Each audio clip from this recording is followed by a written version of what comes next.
My name is Dr. Neeru Maduri, and I am a pediatrician focusing in development and behavior in Los Angeles, California.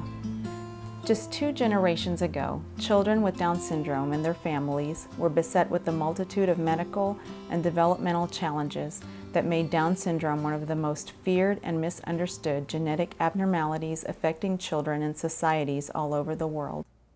However, in the last 40 years, advances in pediatric cardiac surgery and gastrointestinal surgery have changed the entire outlook for children born with Down syndrome today. Now, children with Down syndrome born today, who were once thought to have a life expectancy of 25 to 30 years, typically outlive their parents up to 60 to 70 years. Similarly, advances in education and developmental therapies are making it possible for children with Down syndrome as they mature to live independently, hold jobs, get an advanced education, and get married just like their brothers and sisters. Everything is changing for people born with Down syndrome, and our profession must change with it. We must eradicate all of the preconceived notions and stereotypes of a bygone era and banish the idea that a child with Down syndrome cannot have a life that is as joyful and fulfilling as any other child. In order to do that, we have to guide and educate our patients with the highest level of care and sensitivity. No child ever turns out as expected, and with all our training, we cannot predict what a baby born today with Down syndrome will accomplish tomorrow or even into the future. This new positive outlook begins with the initial diagnosis that we give our patients.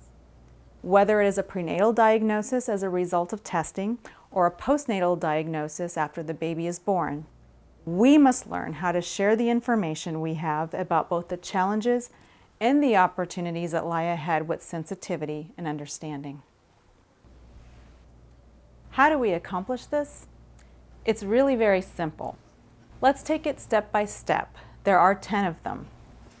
Generally speaking, the rules for a prenatal diagnosis and a postnatal diagnosis are quite similar. First, deliver the news to both parents together in a comfortable, private setting as soon as you have determined that you suspect a diagnosis of Down syndrome. It is important for everyone to be seated and at eye level. Second, to initially set the tone, you should begin by congratulating them on their pregnancy or the birth of their child.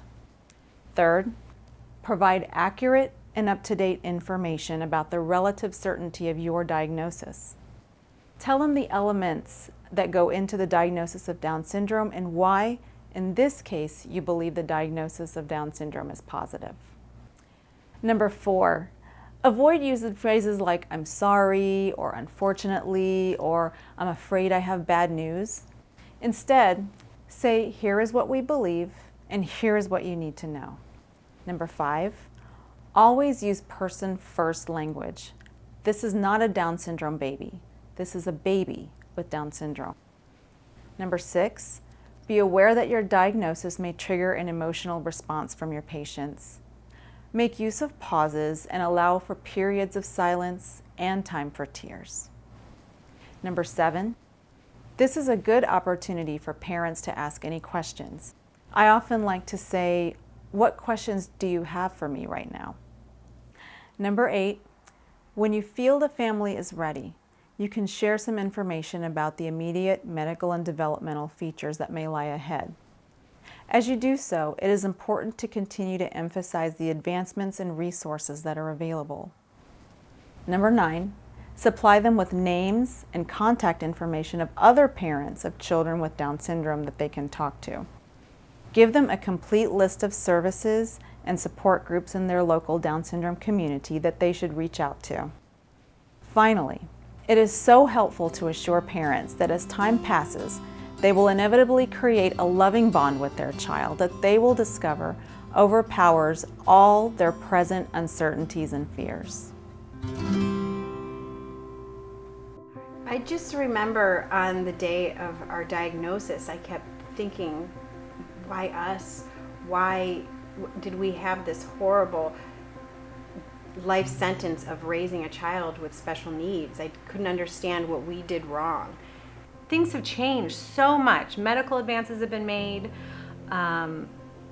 Our kids are going to school in typical classrooms. They've got jobs. They live amazingly full lives, and they have so much to offer. And getting up-to-date information can alleviate a lot of the fear and anxiety in that sense when you are expecting a baby with Down syndrome. The more positive a doctor can be right at the beginning, be the most helpful. It's going to be okay.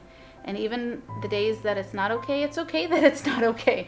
Even with typical kids, every day is not okay. Life is not over. Things are gonna be fine. Your child is going to be happy and joyful, and is going to do all the things that you dream of, just in their own time. He's able to succeed in anything he dreams of. There's obstacles, sure, but there's ways to tackle that, and we're not the first ones, we're not the last ones, and there's people and families that have gone through what we're going through that guide us and assist us in our journey also. I was scared. I was still kind of weepy about the diagnosis, and I walked in and I met this group of people that could not have been more excited for me to be there and excited about this baby I was having. And I will never forget, I walked out of here and I remember thinking to myself, they must know something that I don't know, because I'm so scared and they are so excited. And it changed everything for me. Being a part of this community has been life-changing. It's like being a member of a club that we never knew we wanted to be a part of. When I first learned I was expecting a baby with Down syndrome, I definitely had thoughts of, this might be the worst thing that's ever happened to my family. How is this going to affect my other children? And now, looking back, I have to say, this is one of the best things that has ever happened to our family, and such a true gift. And now here we are 3 years later, and I ask myself the same question, why us? How did we get so lucky?